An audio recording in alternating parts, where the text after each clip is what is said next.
This episode of Bend the Knee is brought to you by Lady Cat of the Woodland Realm. The fox is the difference between being wise and being crafty.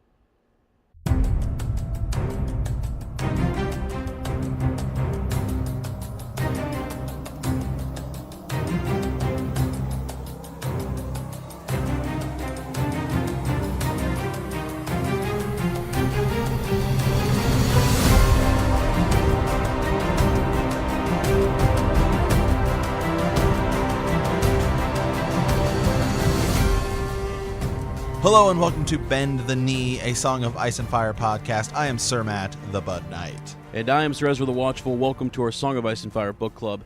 Today we are into chapter Eddard 7 of A Game of Thrones, and in A World of Ice and Fire we are discussing the glorious reign of Robert Baratheon, first of his name, King of the Andals, the Rhoynar, the First Men, Lord of the Seven Kingdoms, and Protector of the Realm. So... Well, at the start of the show, we like to remind people you can leave us a voicemail at 614-547-2350 or send us a raven at btkcast@gmail.com. Correct. Sir Matt, last Friday, we had a solid Fallout Friday. I really enjoyed that I did episode. too. You know, I actually, like, the Ravens were solid, and I was looking in our inbox, and so if you're contemplating sending us a Raven, please do so. We were flabbergasted by the Ravens, and this week we've got even more coming up in Fallout Friday, and I've been looking at them and stimulating some. This is a good chapter we've got today. This is a big chapter. Just a lot, so really excited. Yeah, so I guess let's go ahead and dive into Small Council. We got kind of this is going to be a big episode, I feel like, because we got a big chapter and just a lot of small council stuff, actually. Typically, there's not a lot of small council, but there's a lot to get through. Yep. So first of all, I just want to talk about, we had some Weirwood network issues. Yeah, what in the world? Oh, man, it was Seven hells, you know? Yep. It was stressful, to say the least. So it appeared that our episode posted to Podbean and iTunes, but some people weren't seeing it on iTunes on the mobile app, but it was on the desktop app. I don't know. Sir Ezra can attest is that I was working round the clock. Yep. On this. Yes, you were. I was like contacting Podbean and freaking out on them, and like this, I don't get me wrong. I like Podbean as a hosting site. They've been really good. It's just I think I contacted two different people, and like one guy was like, "Well, it's not our problem," and I was like, "Hold on a second. Yeah. I believe what you just we're said to me correct in that." So I contacted somebody else, and then they worked us through it, and then we kind of refreshed our feed, and that seemed to fix it. But it still took like a day, I think, for everyone else to get it. So. First of all, I want to thank all of our listeners for making us aware of it, because some people were using things like Pocket Casts or stuff. You know, a lot of these apps that we never, when you post a podcast, the feed gets pulled to all these different sites that we may not have signed up for. Some we have to sign up for. Correct. And some people use those as their primary, site or whatever, and so they were saying, hey, it wasn't posting here, and I'm like, first of all, I didn't know that existed. But so then I started diving into it and stuff. So I just really want to give everyone who let us know a huge thank you for that. Veramir Foreskins was one of them. He contacted us directly, just said, hey, just so you know, and I want to pull her name up in the group because she was the one who had posted it in the group. Just give me a second here. Well, to find her I name. do want to mention, while you're looking that up, the guy at Podbean has since bent the knee. Okay. Yeah. No one. You don't tell Sir Matt that it's our fault or their fault or whatever. I mean, Sarah Ruth is her name. So I want to give a thank you to Sarah Ruth. She posted in the group. So I specifically want to thank both those people for letting us know and keeping us aware. Yeah. Yep. Lady Sarah, thank you. Yeah. Yep. Yeah. So okay. So that should be fixed. So, a lot to cover here. Sir Ezra, the Emmys were last Sunday. So we record on Sundays, so we didn't get to talk about them. So Monday, when people listen to the episode, we weren't talking about what happened at the Emmys. Well, and it even got pushed back, didn't it, because of rain or something? Like it was on Monday, wasn't it? Maybe. I don't know. I think it did. I think it got pushed to Monday too. So, but yeah, it's I mean, it was great for Game of Thrones, wasn't it?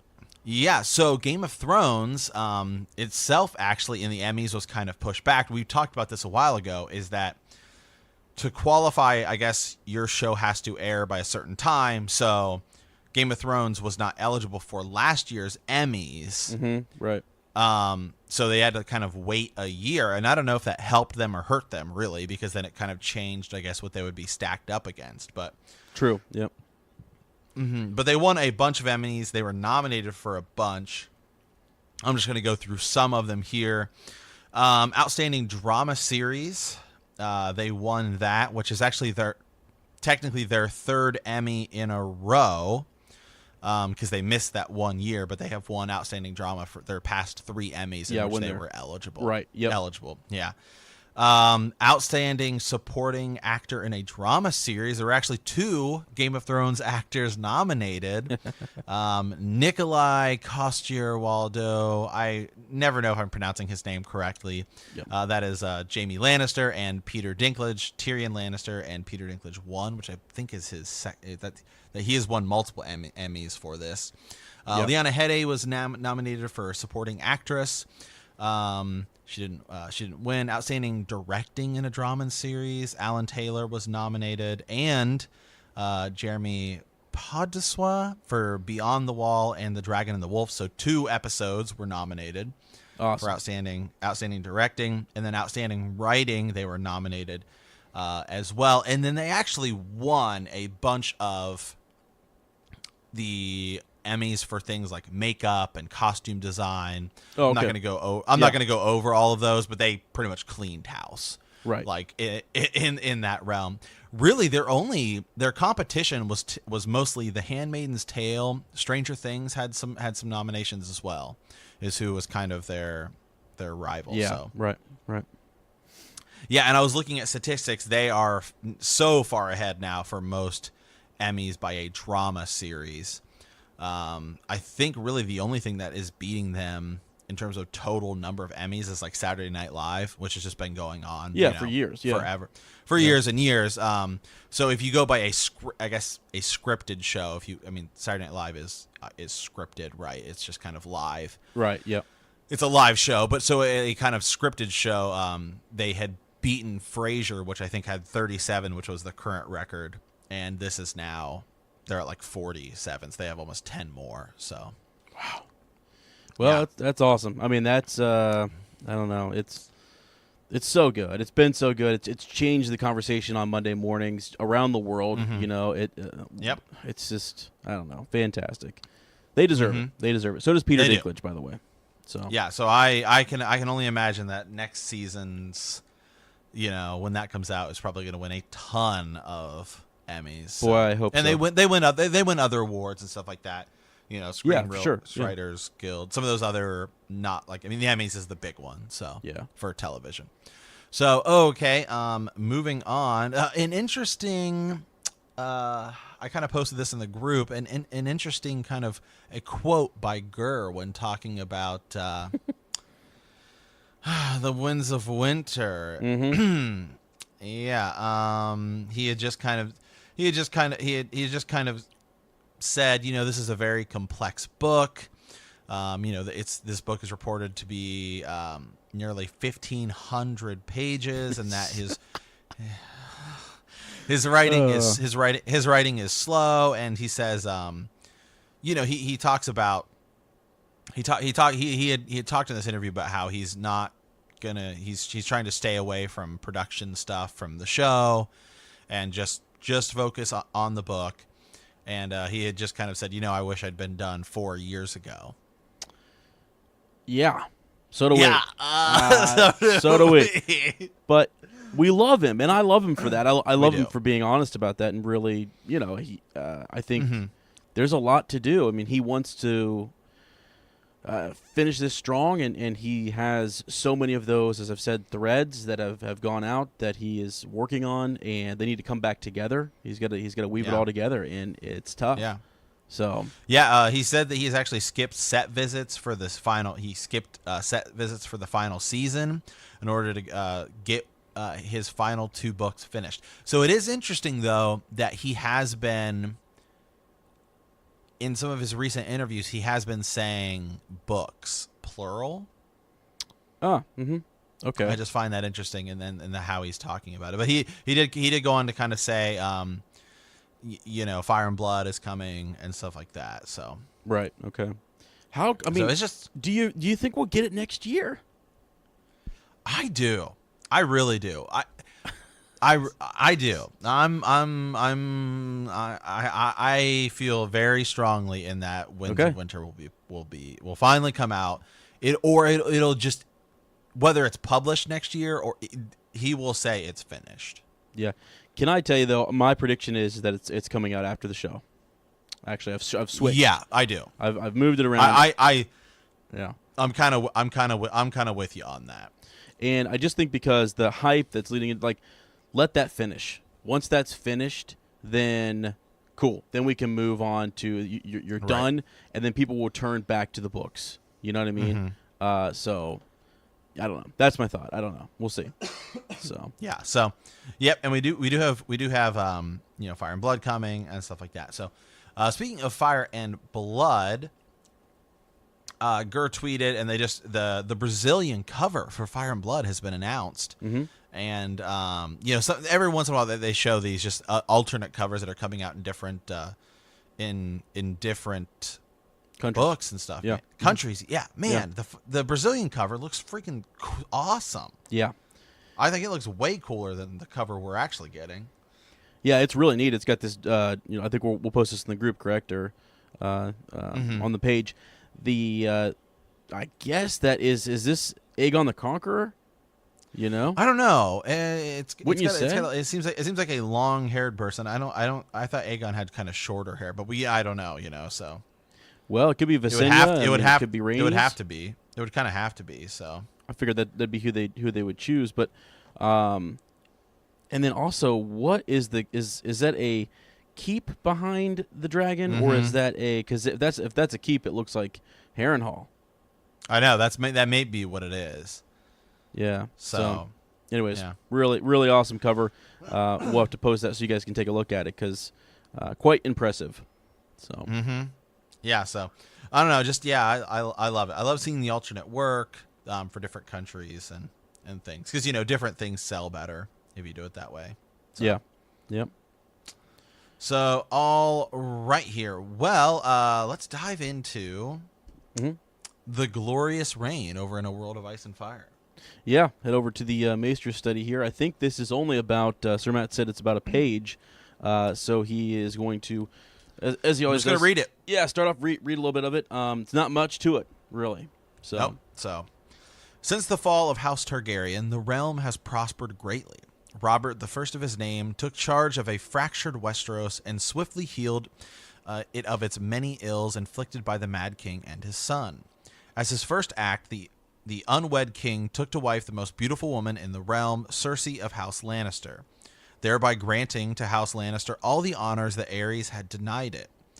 And though all know Lord Tywin might have become hand again, the king in his graciousness gave that office to his old friend and protector, Lord Jon Arryn, instead. The wise and just Lord Arryn has indeed helped the king shepherd the realm to prosperity since. But this is not to say that Robert's reign has been completely untroubled. 6 years after he was crowned, Balon Greyjoy unlawfully rose against his king, not for any harm done to him or to his people, but merely out of wanton ambition. Lord Stannis Baratheon, Robert's middle brother, led the royal fleet against Lord Greyjoy, while King Robert himself rode at the head of a mighty host. Great feats of arms were performed by King Robert when Pike was eventually taken and subdued. The king then made Balon Greyjoy the pretender to the crown of the Iron Islands. bend the knee to the Iron Throne, and as assurance of his fealty, only his surviving son was taken hostage. Now the realm is at peace, and all that Robert's ascension to the throne once promised has come to pass. Our noble king has overseen one of the longest summers in many years, filled with prosperity and good harvests. Moreover, the king and his beloved queen have given the realm 3 golden heirs to ensure that House Baratheon will long reign supreme. Mm-hmm. And though a false king beyond the wall has recently declared himself, Mance Rayder is an oathbreaker, fled from the Night's Watch, and the Night's Watch has always brought swift justice to those who have betrayed it. This king will amount to nothing, as have all the other wildling kings before him. It may not always be so. As this history has shown, the world has seen many ages, many thousands of years have passed from the Dawn Age to today. Castles have risen and fallen, as have kingdoms. Crofters have been born, grown to work the fields, and died in age of mishap or illness, leaving behind children to do the same. Princes have been born, grown to wear a crown, and died in war or bed or tourney, leaving behind reigns great, forgettable, or reviled.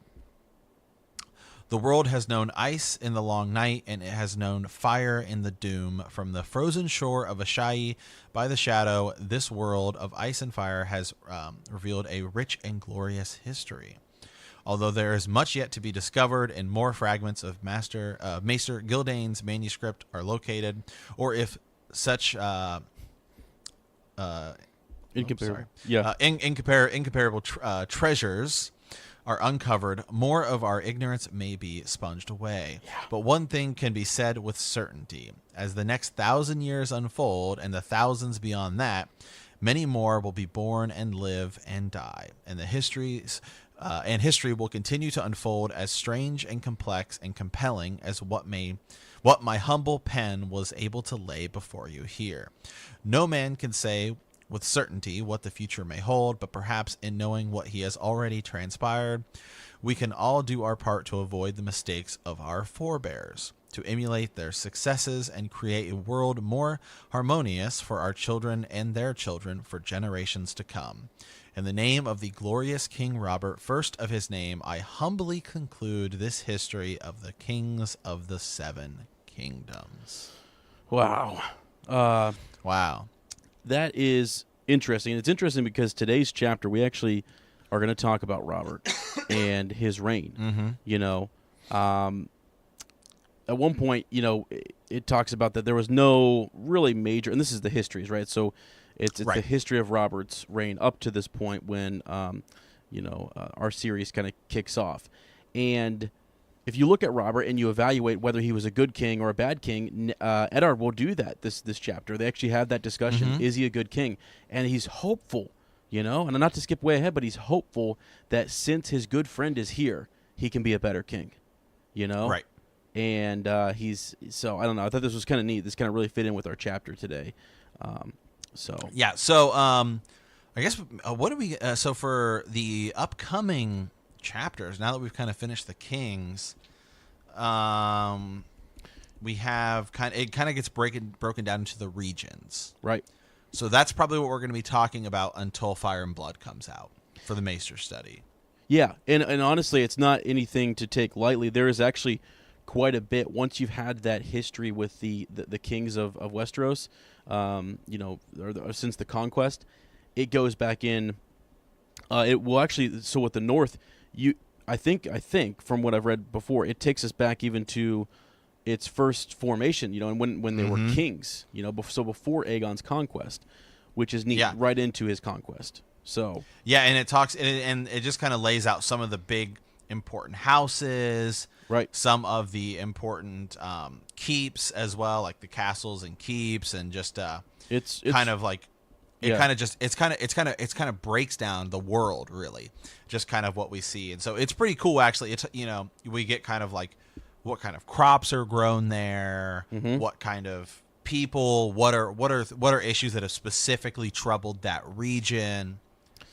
Yeah, exactly. I mean, there's some really interesting points in the north. I mean, just as I'm looking at the map, the maps are beautiful, so you have to get the book and kind of look at some of these maps. They're online too, but this one really breaks down those major keeps.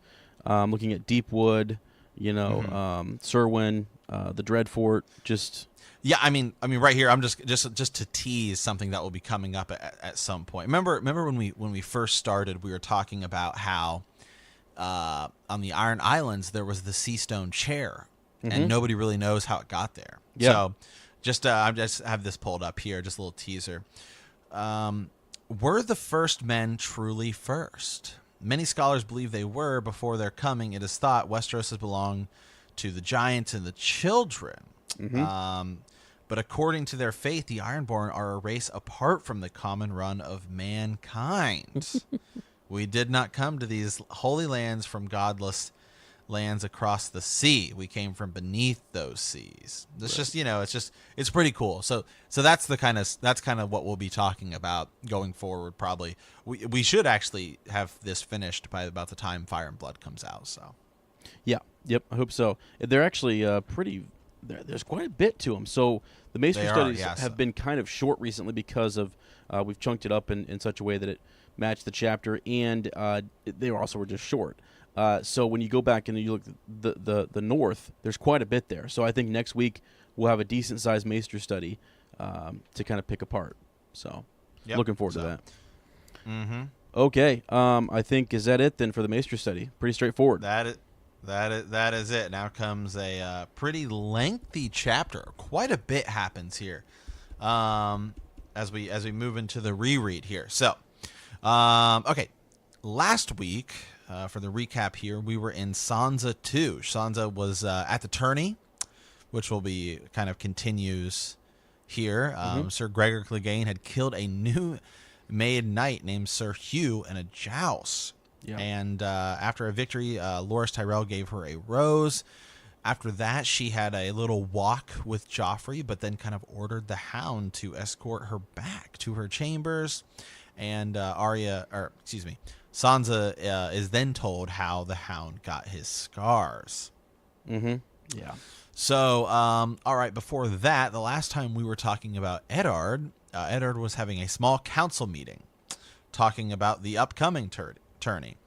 After that, Jory Cassell had reported to him on some interviews about Jon Arryn's remaining household, some of the people he had been working with. And Ned had gone to an armorer and came across a young man named Gendry. Yep. So that was a good little discussion we had there. So he's hot on to something. So So here we go. So Eddard 7.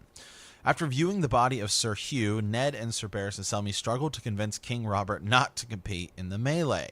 The Hound wins the tourney when he saves the life of the Knight of Flowers. Later, Varys visits Ned to reveal that Robert was meant to die in the melee. So we normally break this down into thirds, we try to, but this week it's almost going to be fourths. Yep. Just because it's such a long chapter. So I have the first part as Sir Hugh. The second part, you're too fat for your armor. The third part, the Hound and the Mountain, a.k.a. Clegane Bowl Part 1. And finally, two kinds of people. Yeah. So, all right, Sir Ezra here. The first part, we have... Ned and Barristan Selmy are seeing Sir Hugh, who was killed by the Mountain in the Sansa chapter. Right. Yep. And Barristan Selmy's kind of explaining to Ned that he had stood vigil for him himself. Yep. And that no one else had been except a mother from far away from the Vale of Arryn. And we have Sir Hugh had been a Lord Jon Arryn's squire for about 4 years. He had finally been knighted by Robert after Jon Arryn's death, and Ned kind of wonders if he was killed on purpose by the Lannisters, so he wasn't able to interview him. Right, and I'm glad that we had this point where he thinks that here, because later on, as you said, the final fourth is in our conversation with Varys. There's a lot about this, and it started to seem like Ned didn't realize this, but he did. He did kind of have suspicions, or misgivings, So I'm glad that we have this in the beginning because that's pretty suspicious, I mean, it just. Well, I mean, I take that back. He was a squire for 4 years, and he's newly knighted. But what's interesting, I don't know if it was Sir Barristan mentioned it or if it was Ned, but his courser, the thing that wraps around your neck, wasn't fastened right. Is that what it was?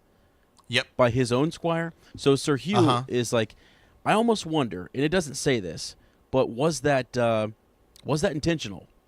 Because it's possible. It mentions that the mountain notices it, but I don't know. I almost wonder, like, how does the mountain notice that clear across the pitch there? Right. Like, I have a feeling he was told, and so he made sure that his lance struck in such a way. I don't really understand armor that well, so maybe I'm completely wrong, but it does talk about how it wasn't fastened correctly, and I think there's more to it here. There's definitely a lot of people talking about in the scenes, telling the mountain to do, to do them in. So absolutely, and you get a little bit of Ned here too, where Ned is immediately upset because he didn't want this tourney, and now someone is dead at a tourney that's supposed to honor him. Right. Yep. Well, I mean, in this chapter, we also learn about tourney lances and how they're meant to splinter, and no one. I mean, he's even assuring Sansa that no one's going to die. Don't worry, That's and then she's like, "That's not true. That just happened yesterday." Right. Yeah, absolutely. But it is kind of rare. It's not meant to, to happen. But accidents happen, right? Accidents happen, and that's the theme here with this. And I do just like this line here. He's talking. This is Barristan Selmy and Ed talking. Hugh was Jon Arryn's squire for 4 years. Selmy went on. The king knighted him before he rode north in Jon's memory. The lad wanted it desperately, yet I fear he was not ready. Yeah. Ned had slept badly last night, and he felt tired beyond his years. None of us is ever ready, he said, for knighthood, for death. Yeah. Yeah. Yep, for sure. Yeah. Yep. Well, and what's neat about this conversation that Eddard is having with Selmy is that these two, were on opposing sides at one point, and the respect that they have for Sir Barristan is unreal. And then Varys even later on is going to talk more about him. So pay close attention. This is a really neat chapter for Sir Barristan Selmy. He kind of shows his wit and his honor. So. So now something that's interesting is there is a conversation between Barristan Selmy and Ned that happens later in the books. Right. But they throw it into this moment in the show just to speed up time, and where they start talking about where Ned breaks off like immediately, right? About like, nope, like they start talking about, or was it in the books? Have we already gotten there? Have we passed that yet? Which part are you getting to? I can't remember. It's where Barristan and Ned are talking, and they start talking about fighting in the they start talking about fighting in the rebellion. Yeah, and they start to talk about Ned's dad. Oh yeah. And then Ned just breaks off. I think that did happen already, didn't it? I think it did happen in the books. Yeah. I think we are. Yeah. And so they, in the show, that they all kind of throw it into this one moment right here. Okay. I think you're right. Yep. Into this scene. Yep. Yeah. Yeah, for sure. Okay, so let's see. Moving on here. Basically, they're going to send his armor home, right? They're going to send his armor back to his mother. Beautiful armor, but you know, just I don't know. And I think it also strikes Ned that it's the Vale. It's a close. This is somebody from the Vale, and Jon Arryn, and it just kind of sucks all around. So. But all right, let's see here. The what else we got? So this is when they start to walk. Yep. And Barristan Selmy tells them the king needs to fight in the melee today. So Barristan said as they were passing Sir Meryn's shield, yes, Ned said grimly, and then so this is when they get ready to go see Robert. Yeah, and so was that last chapter? That was last chapter when we heard the whole commotion between Robert and Cersei, and he loudly was sort of like proclaiming that she couldn't tell him what to do. He was king here and all that good stuff. So, yeah. So that rumor has gotten to Sir Barristan, and maybe he was there, and he's now telling Ned, about this, and they're on their way to the king to sort of set him straight, hopefully. Yep. So. Yeah. So they're just kind of walking. There is actually some kind of cool stuff here. Where again, we're getting some more talk about just kind of world building, where he's talking about some of the knights they're passing, the pavilions they're passing as they're walking, and they kind of talk a little bit about this, and some of their sigils and stuff like the Silver Eagle of Seaguard, Bryce Caron's Field of Nightingales. So that's kind of cool. There is some more of that kind of stuff as well. Right. Yep. As they pass by. Sure. So as the king's pavilion was close by the water, and the morning mist off the river was wreathed in wisp of gray. It was all of golden silk, the largest and grandest structure in the camp. Outside the entrance, Robert's warhammer was displayed beside an immense iron shield, blazoned with the crowned stag of House Baratheon. So they're approaching here, and inside they hear 7 hells from our good king Robert. So he's swearing, "Do I have to do it myself? Piss on you both. Pick it up. Don't just stand there gaping, Lancel. Pick it up." And so Lancel, the cousin to Cersei and Jaime, is in a bit of a pickle here. Let me turn the page here. The lad jumped, and the king noticed his company. "Look at these oafs, Ned. My wife insisted I take these 2 to squire for me, and they're worse than useless. Can't even put a man's armor on him properly. Squires, they say. I say they're swineherds dressed up in silk." So, just insulting. They can't get it on because, what's the next segment? He's too fat for his armor. Yeah, and again that I in our doc, that's where I have that GIF. We put pictures in our doc just because it makes it fun for us to go on. But it just I'm looking at that scene right here where the guy who plays Robert is so great. Right. At Robert, where he's got it like tied at the top, and he's just like looking down, and he can't get his armor on.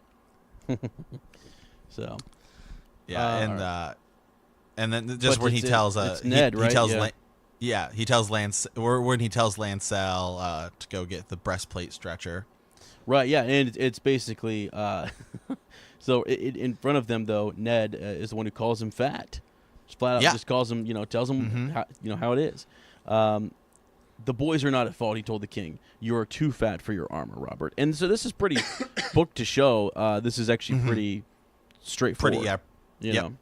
So fat is it? Is that how you speak to your king?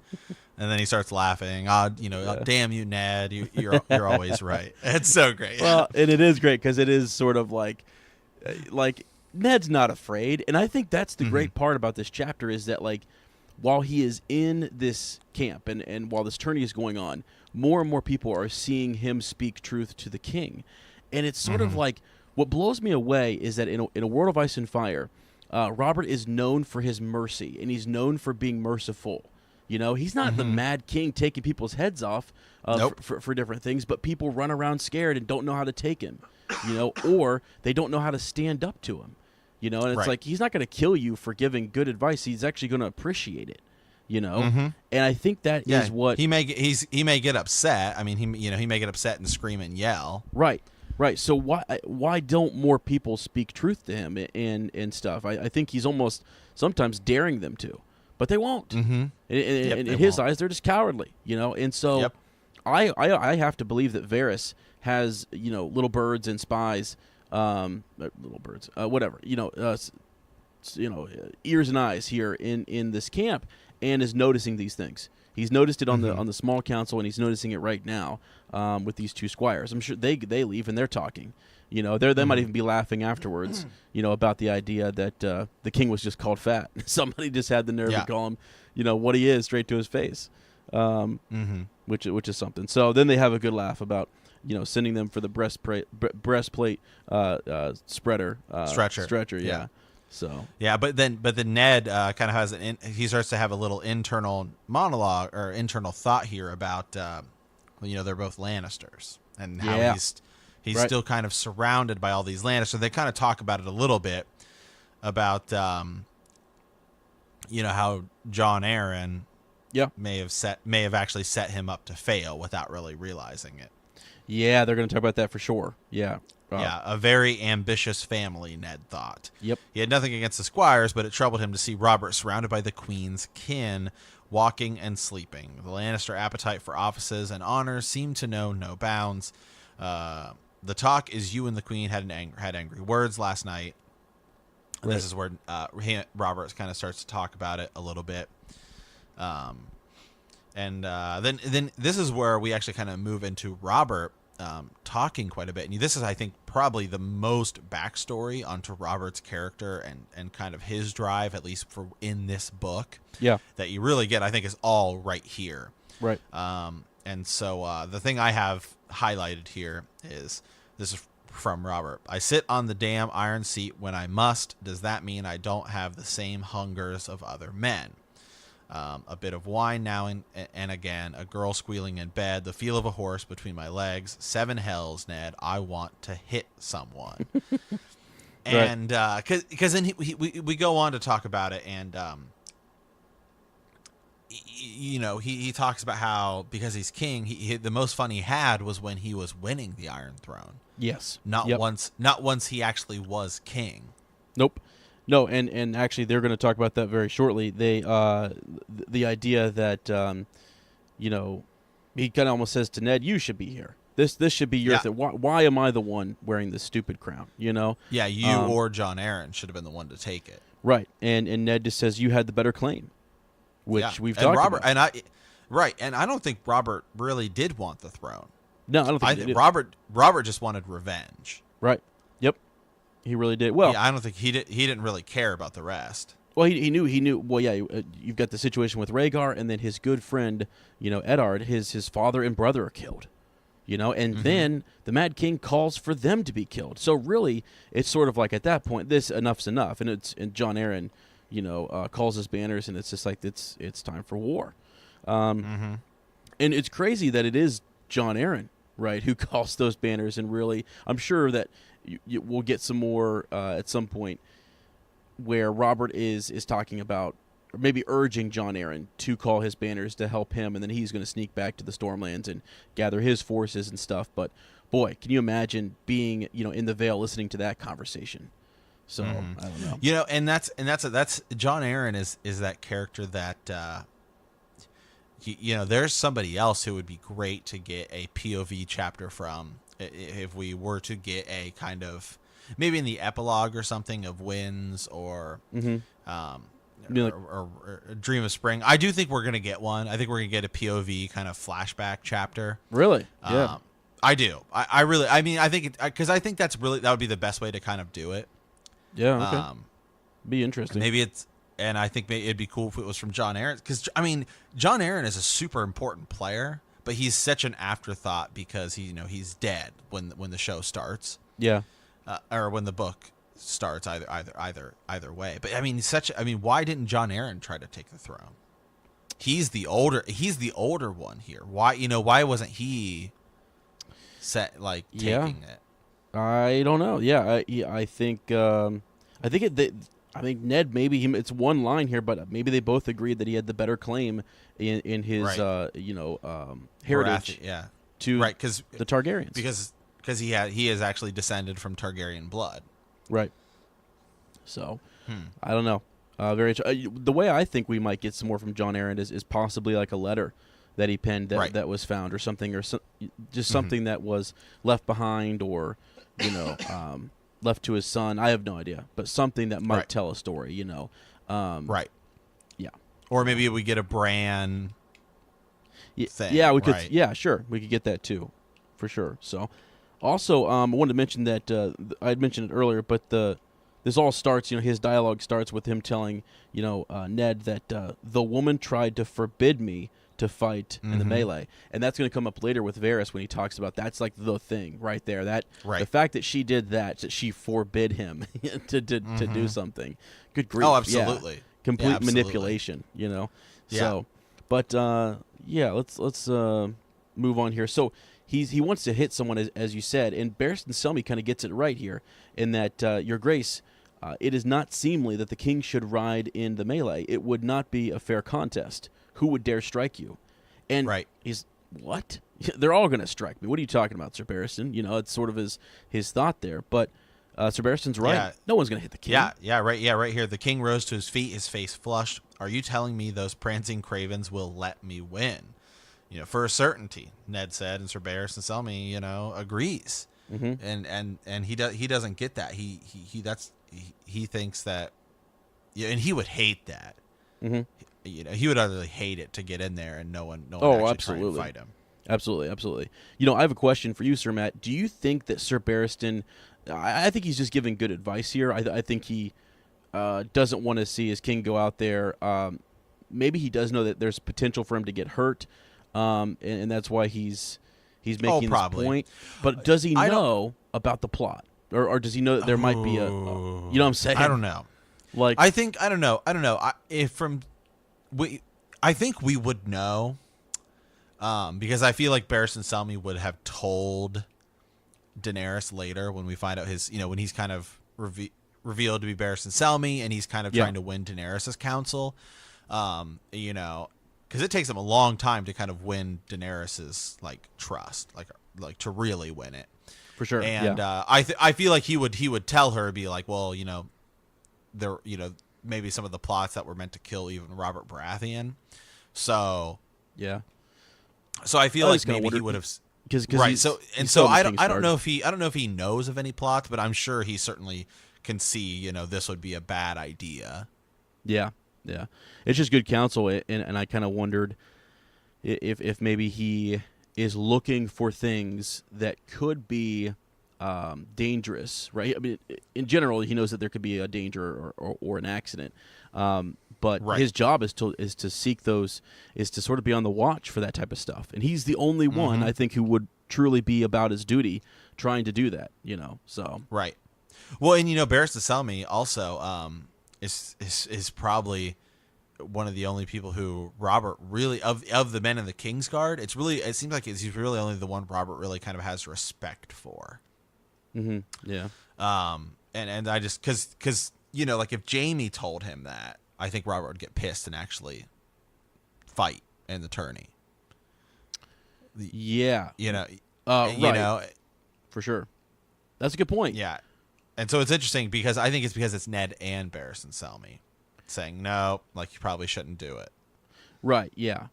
Well, he would almost, it's just weird how, like you said, if Robert heard it coming from Jaime, there's suspicion and everything, that he's always suspicious of what Jaime is up to, or what he's going to say. So with Barristan, not necessarily. He's got such a good reputation that, he's telling the truth. All right, fine. He gets pissed at him here in a second, and he still tells Barristan to get out. Right, he throws the thing in. He says get out before I kill you, which is the biggest joke in the world. Right. And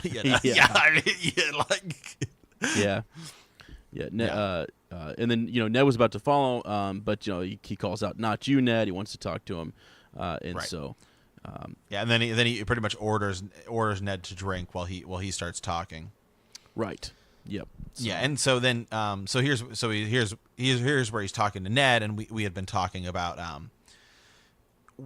where he's talking about how he had more fun winning the crown than he has since he's got it. So right here I have this big paragraph kind of highlighted here. Drink and stay quiet. The king is talking. I swear to you, I was never so alive as when I was winning the throne, or so dead as now that I've won it. And Cersei, I have Jon Arryn to thank for her. I had no wish to marry after Lyanna was taken from me, but Jon said the realm needed an heir. Cersei Lannister would be a good match, he told me.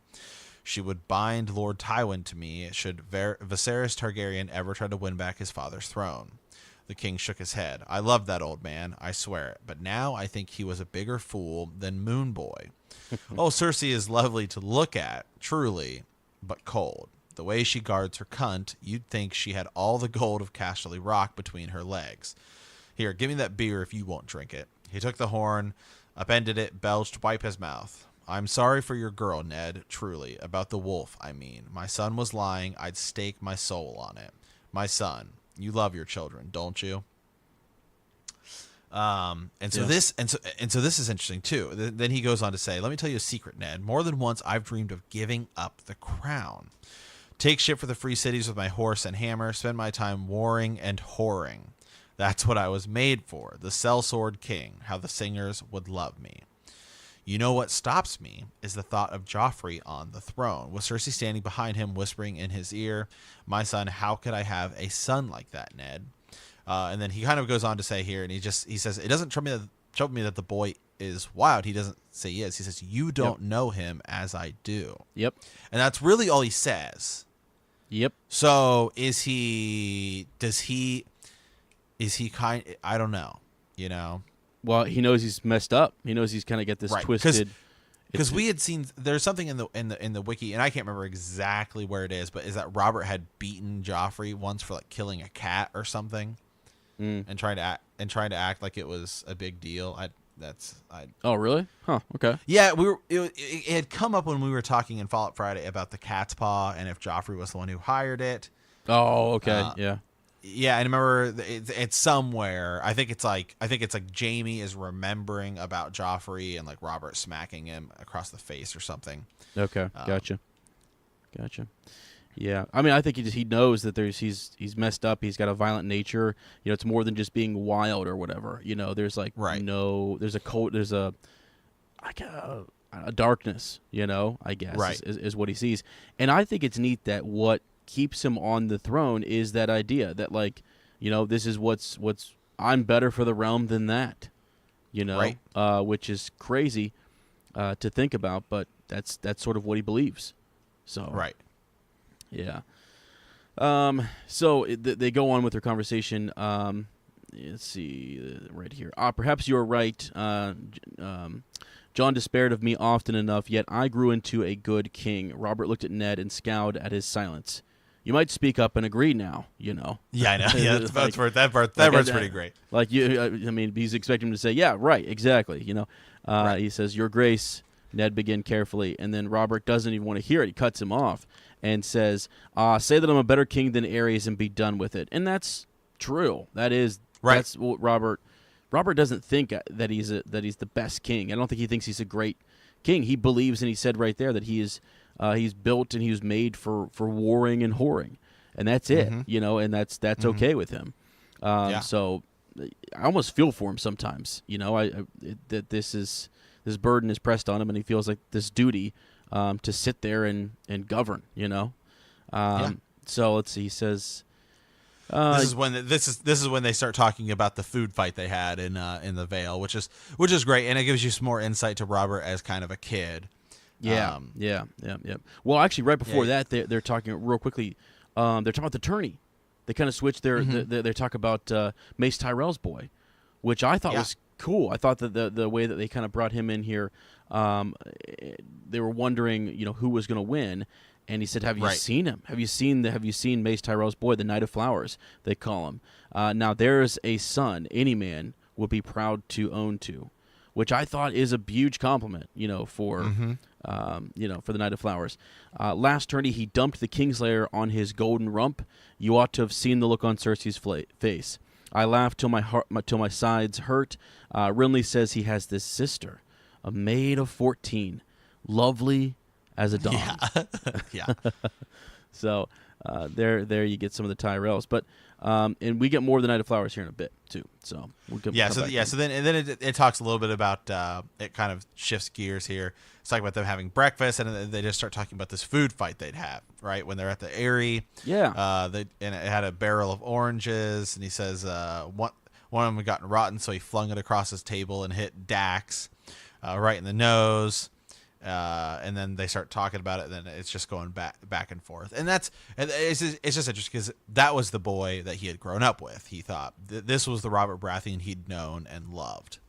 Right.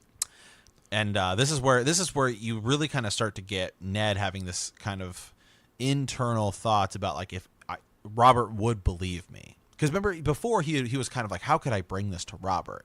And I think now he's seeing him again as like, this is my friend.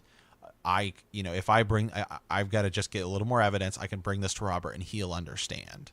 Yeah, right. Exactly. Yeah. Okay, so let's move on. I actually was quickly looking up. You know, this is how I analyze Game of Thrones. So the name Dax came up, and I was like, who's that? Who's that guy? Right, I had to look at. Is he someone who would take revenge against Robert for throwing an orange at him when he was younger? You know, that's how crazy Gurr has us roaming this book. But anyways, so they move on. They show up at the jousting field, right? And he's there with Sansa. Had promised to kind of. Septa Mordain is out, man. She's taking a sick day. She had definitely passed out the night before. She's probably still in that position. Yeah, blacked out. Yeah. So here we go. So then this is a little more tourney business here. Sandor Clegane was the first rider to appear. He wore an olive green cloak with his gray armor and his hound's head helm, and he goes against the Kingslayer, Jaime Lannister. Yeah. And just kind of right here. So, Littlefinger and Renly are kind of taking bets, right? And Renly takes the Hound. He says the Hound had a hungry look about him this morning. Right. Every hungry dog knows better than to bite the hand that feeds him, Littlefinger called. And so as we go here. Sandor Clegane dropped his visor with an audible clang and took up his position. Sir Jaime tossed a kiss to some woman in the commons, gently lowered his visor, and rode to the end of the list. Both men couched their lances. Ned Stark would have loved nothing so well as to see both of them lose, but Sansa was watching almost mist-eyed and eager. The hastily erected gallery trembled as the horses broke into a gallop. The Hound leaned forward as he rode, his lance rock steady, but Jaime shifted his seat deftly in the instant before impact. Clegane's point was turned harmlessly against the golden shield with the lion's blazon, while he hit his own square. Wood shattered, and the Hound reeled, fighting to keep his seat. Sansa gasped. A ragged cheer went up from the commons. And I wonder how I ought to spend your money, Littlefinger called down on Lord Renly. The Hound just managed to stay in the saddle. Right. Yep. And then they ride again. He makes an adjustment. The Hound, he sees that, Yeah, makes an adjustment. Both lances explode, and a riderless blood bay was trotting off in search of the grass, while Sir Jaime Lannister rolled in the dirt. Yep. So I just quickly want to say something here. Someone had posted in the group here. Let me just go ahead. Let me just find that where it was. Who was it that said here? Oh yeah, Sir Jared Gebhardt, right? Uh-oh. Yeah, had said in the group. Are we sure the Hound is a badass? He nearly lost to Beric Dondarrion. He got his ass kicked by Brienne. That's in the show. Yep. And he fled the only big battle he was a part of. For the most part, he cuts through crowds of unarmored people and kills drunk Lannister men at Ning. Well, he also seems to beat Jaime Lannister in a joust. Uh-oh. So yeah. Hey, let me just warn people. If you haven't noticed, Sir Matt really enjoys the Hound. Okay, I think it's one of your favorite characters. He is.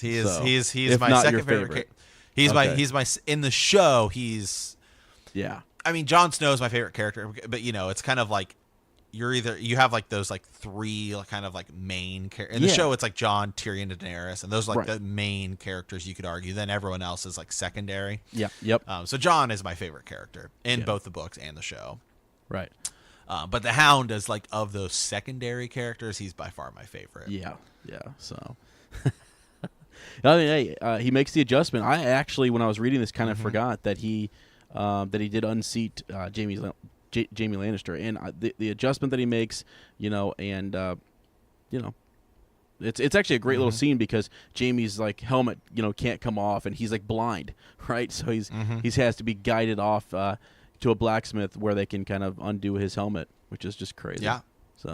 So then we get to the the joust between the Mountain and the Knight of Flowers, and this is where we get a little backstory on House Clegane. Unlike his brother, Sir Gregor did not live at court. He was a solitary man who seldom left his own lands, but for wars and tourneys. He had been with Lord Tywin when King's Landing fell, a new made knight of 17 years. Even then, distinguished by his size and incapable ferocity, some said it had been Gregor who dashed the skull of the infant prince Aegon Targaryen against a wall, and whispered that afterwards he had raped the mother, the Dornish prince Elia Martell, putting her to the sword. Those things were not said in Gregor's hearing, however. Ned Stark could not recall ever speaking to the man, though Gregor had ridden with them during Balon Greyjoy's rebellion, one night among thousands. He'd watch him. He'd watch him. Ned seldom put much stock in gossip, but the things said of Sir Gregor were more than ominous.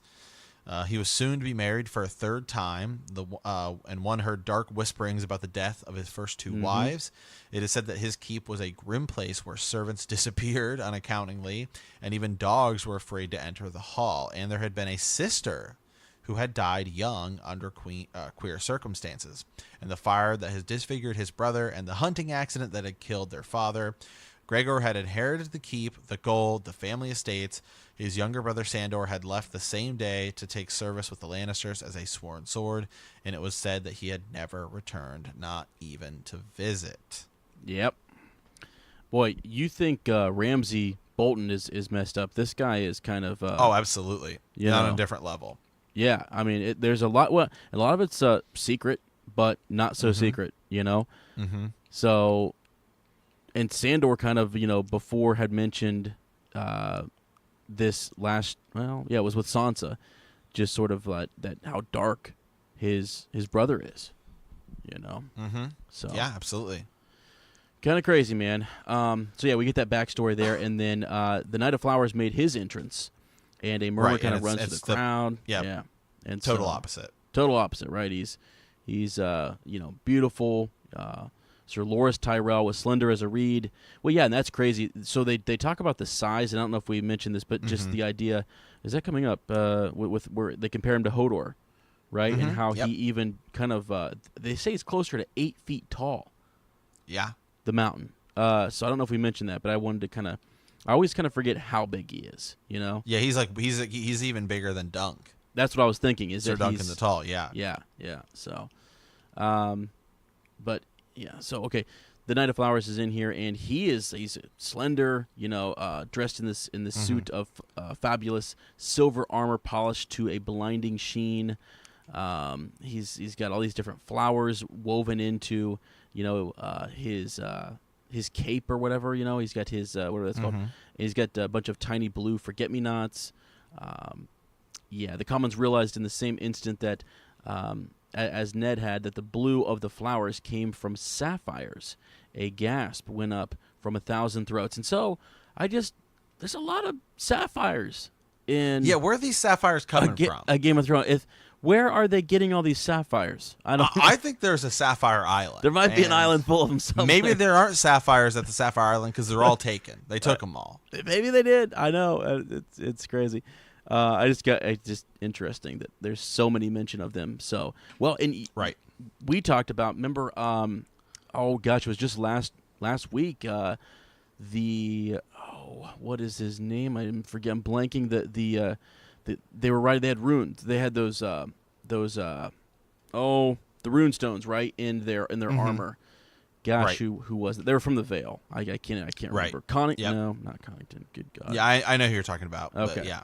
So, anyways, but more kind of jeweled armor going on there. So, and yeah. So then we get to their tilt. Right. Yeah. And Sansa's worried about him. Right. She doesn't. Want anything bad to happen, Sansa's worrying. Sansa's worrying about him, and they're riding towards each other, and pretty much, Loras Tyrell, essentially, in a blink of his eye, pointing his lance just there, and in a blink of the eye, the mountain was falling. He was so huge that he took down his horse with him in a tangle of steel and flesh. Right. One thing that the real quick, you're right. So that's what happens is that he takes him down. But I thought it was interesting how the Knight of Flowers, right before he does that, what does he do? He makes his horse kind of go sideways, right? His mare. And so Sir Gregor is riding a stallion, and the Knight of Flowers is riding a mare. Oh, it says exactly what he did. He salutes the king, and then rode to the far inn. Let's see. The mountain stallion broke into a hard gallop. And I was somewhere right in there. He did sort of like a fancy little sideways prance or whatever. And it actually, like it says right after that, that's what stirred up Sir Gregor's horse. You know, a little bit. Yeah, we'll get to that. Yeah, is that they were in heat, right? And so his horse, he's realizes it's a female horse, right? And so it kind of messes his horse up. Right, but I think what I'm trying to point out here is that Sir Barristan later on says like that's some trickery, and I don't think that Sir Loras knew. I think he knew this going in and planned it. And there's evidence of that in the way he parades his horse around. You know for sure. And he definitely knows. Yeah. Right. So that was because if you were saying like, maybe he just spotted it on while he was out there. No, he had to. No. He definitely knows. Okay, gotcha. But even still, you would have to have some serious force to be able to knock over the mountain. Yeah. Oh yeah, for sure. Yeah, he's no slouch at all. Yeah. And he put him right in the right spot there. Well, and really what it is that Sir Gregor couldn't get his I don't know if he had his did he have his shield? He had his shield up, right? He just he couldn't get his lance right or anything. He was fumbling as he was heading down there. He was trying to control the horse. So yeah, right. But so then Gregor is knocked off and he gets back up and he pulls out his sword and he kills his horse with a single blow of such ferocity that it half severed the animal's neck. Cheers turns into shrieks in a heartbeat. The stallion went to its knees, screaming as it died. But then Gregor was striding down the list towards Sir Loras Tyrell, his bloody sword clutched in his fist. "Stop him," Ned shouted, but his words were lost in the roar. Everyone else was yelling as well, and Sansa was crying. It all happened so fast. The Knight of Flowers was shouting for his own sword as Sir Gregor knocked his squire aside and made a grab for the reins of his horse. Yeah. And, in a second, the next thing you hear is a rasping voice. "Leave him be." And a steel-clad hand wrenched him away from the boy. And the mountain, and we get Clegane Bowl Part 1. Sir Ezra. Yeah, we do. Yep. Yeah. And this was, he kind of comes out of nowhere, doesn't he? You know? And remember, the Hound doesn't have a helmet on, but they're just going blow for blow. They are? Yep. Well, wait a second. The Sir Gregor doesn't have a helmet on, right? Oh, that's right. Yeah. Because they noted that that the Hound didn't take any savage, swipes up at his brother's unprotected head. Yeah, you're right. Yep. Which is crazy, and that just sort of shows like the Hound is still, even though his brother's this, crazy, seemingly evil dude, he's still not taking those swipes, and so.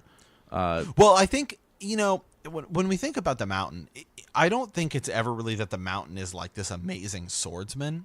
It's just that his size is such an advantage. Yeah. Yep. Sure. Yeah. Well, because go ahead. Right in the show, right when we see him fight, the Viper. Yep. Over in Martell. I mean, obviously it's a show, so you can say whatever you want. First of all, it's one of the coolest fights, in the show. It's great. But clearly, the Mountain just looks like a guy who's just big. Like, he's not really doing any fancy maneuvering and stuff like that. So Right. So the Hound, I would argue, is probably a better swordsman than his brother, and is also big enough to where he can, take his blows with his sword and not get, knocked off balance. That's a good point. He's just the right. He's big enough, and he can also. So he's quicker. He's a little quicker too because he's not as big. And he's probably is actually a much better swordsman than his brother. Yeah, I would say, and I bet he's been, training crazy hard, and he wants to prove himself. So for sure. So well, and think about it, because the Mountain. So many people are probably so afraid of the Mountain that he literally just cuts through them. Yeah. Whereas the Hound actually probably has to fight people. Right. Good point. Yeah. For sure. So. Okay. So yeah. There's this leave him be, steel-clad hand reaches out there, and they go back and forth, and basically it was the king who stops it all, stopped this madness, In the name of your king. Yeah, in the name of your king. And then the Hound goes to one knee, and Sir Gregor's blow cut air. And that is one of the coolest fights in the show. It's just the way that scene looks, where literally, I mean, the mountain still swings at the Hound like a killing thing, and the Hound like goes down to one knee, and like that blow goes over his head. Right, they do it exactly. That's exactly how it's done in the show. It's great. Exactly how it's done in the show, and it's super cool. Yeah. Yep. And then so Sansa has it right here. She kind of says, is that it? Does the Hound win then? And she's, Loras Tyrell walks back out. He doesn't have any of his armor on. He got knocked off his horse there, and he was dazed, just completely, out of it. And actually, isn't it crazy? I mean, people were screaming. 20 men were running out there. So there's more commotion than maybe what you see in the show. Right. Actually, people were rising to sort of stop the mountain, and so you sort of see some craziness come out there. What would have happened, Sir Matt, if he would have actually killed the Knight of Flowers? Oh, it would have been bad. Yeah, right. It would have been real bad. Real bad. I don't think the mountain would have made it out alive, quite frankly. No, he would have been put to death, because right here, they talk about how when he says it, but right before the mountain kind of marches off, it says he drops his sword and stares at Robert, surrounded by his Kingsguard, and it's like, and then he shoves past Barris and Selmy, and it's like, I can tell you right now, Barris and Selmy could take the mountain. Oh, absolutely. I think he could too. I tell you, don't mess. No, right. I will go back and forth on that if you want to in the group. Anybody who wants to argue that the mountain, there's no way in his prime that the mountain could take Barris and Selmy. No way. But even I would even argue right now. Yeah, there's no way. Yeah. Yeah, I mean, in my mind, what's cool is like, okay, so the mountain is staring at the king, just it actually says glaring at him, right? And then I just imagine Sir Barristan Selmy stepping in that line of sight and saying, "Try it."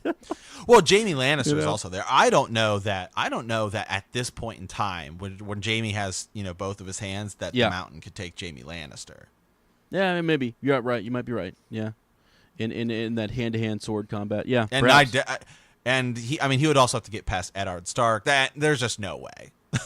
Yeah, you just have to. I think the thing with the mountain is that you've got to, when you're fighting him, you can't make any mistakes. Yeah, you can't make any mistakes. If he gets a hold of you, I think you're done. It's not a combat that you're. I mean, although Jaime was like clearly you saw from the show. He's able to pull out a dagger and kind of make a quick move if he does get in, close or whatever. But I even think some of those things that you'd think would be a killing, blow to the mountain might not necessarily kill him right away. Kind of like what you see when he fights the Viper, Right, because he's just so big. Right. Yeah. So I don't know, man. Yeah. Just something else. So, okay. But anyway, so Loras Tyrell walks back and kind of withdraws from the final thing, so the Hound wins.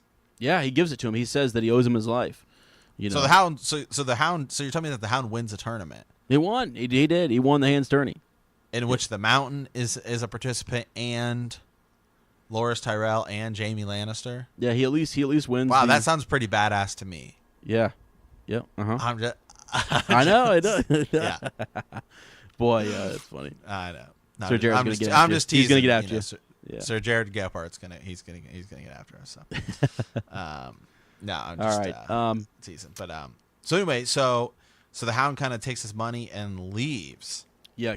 Can I also mention before we go too much further that I think it's neat that they go to the archery and to the melee. Mm-hmm. I think that's really neat. And they talk about those, and it's also neat that the guy who wins the archery competition is Engai? Is his name Engai?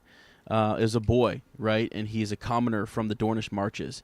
And actually, he kind of refuses a couple positions, and he's just basking in his the fact that he won this tourney.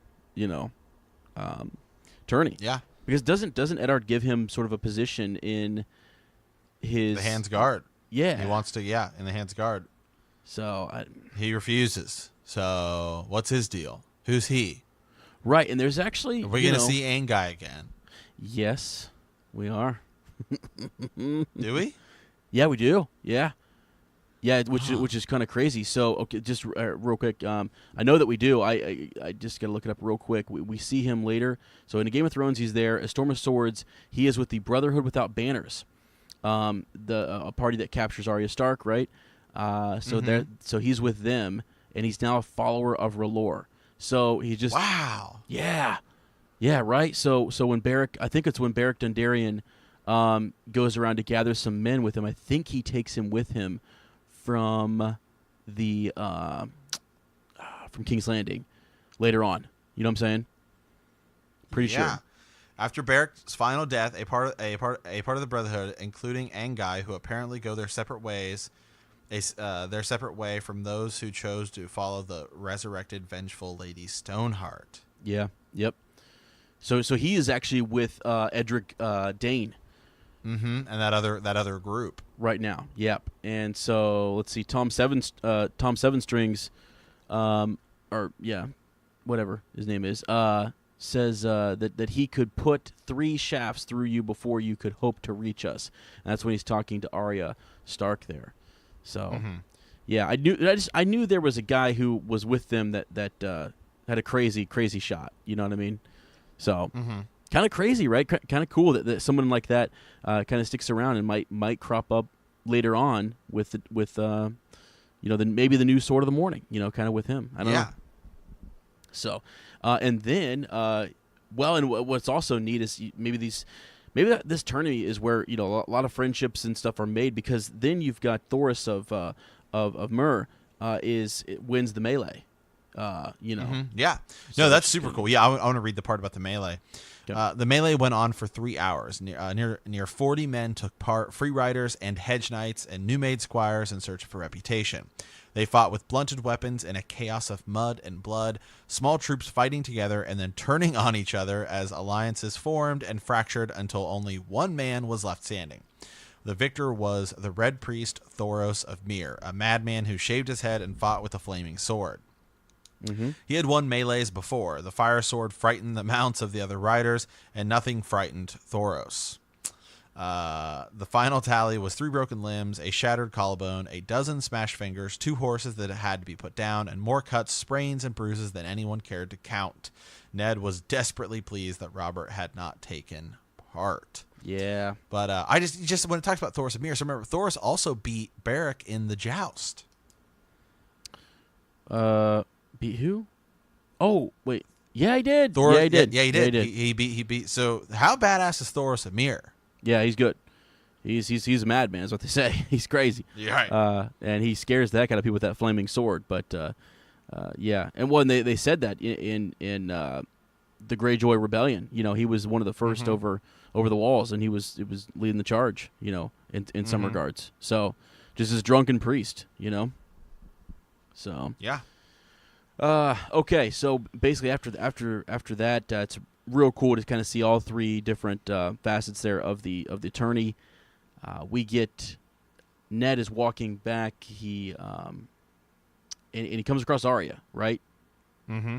For just a bit, and so he's happy to see her, and I'm surprised that she didn't go to the tourney, that she wouldn't like something like that, but she's really caught up in her dancing lessons. Isn't she? Mm-hmm. She's just fully invested.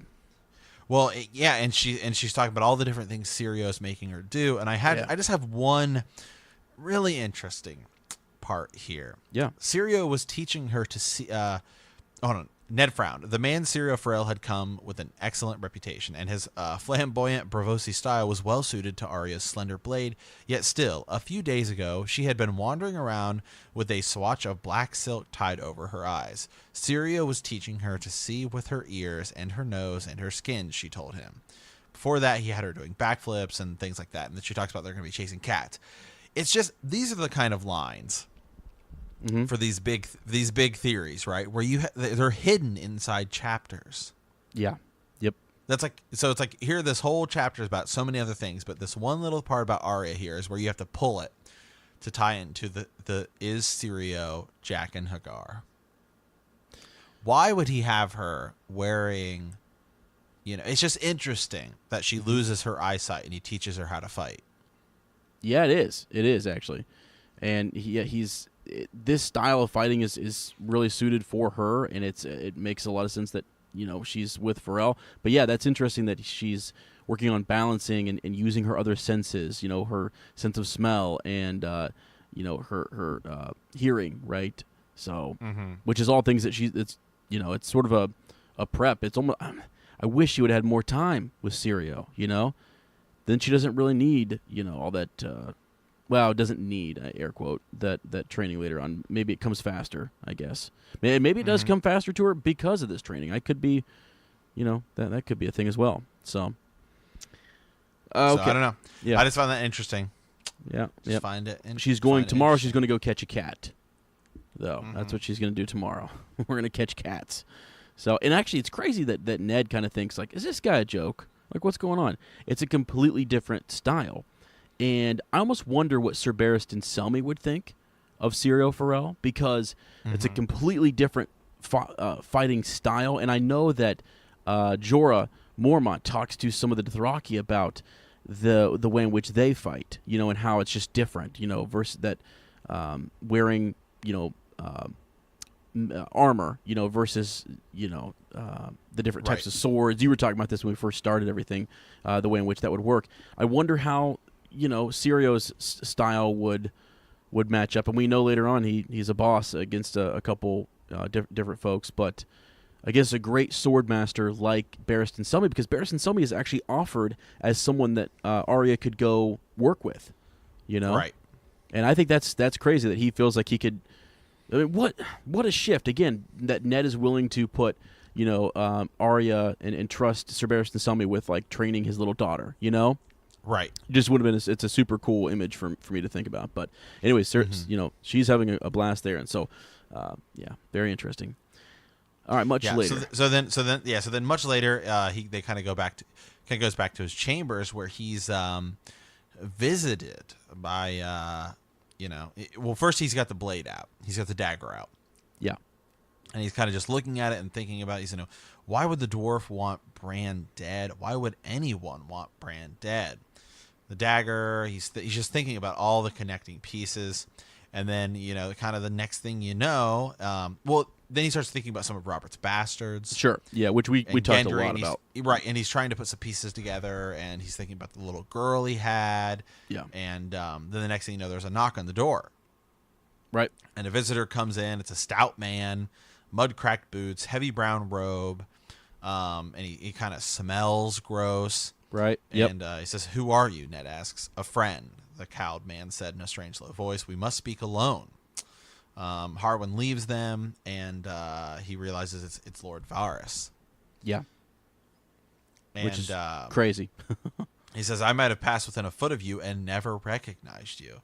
And Varys basically says that's kind of the intention. Yeah. And so then he says the Red Keep has ways known only to ghosts and spiders. Varys kind of says, and then at one point he says, there are two kind of people.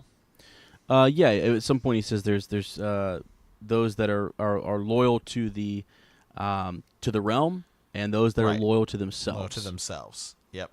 Yeah, and I think that's where he's trying to size up Ned, and he's trying to see what this whole time he's been thinking what type of person is Eddard Stark, and he's sort of realized that that he is one of those men who is loyal to the realm, and so once it actually comes to kind of confess a few things to him.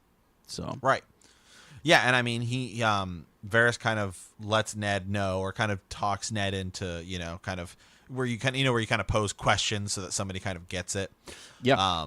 Kind of like that, where about Robert entering the melee and how what probably could have happened. Exactly. Right. Yeah. Yeah.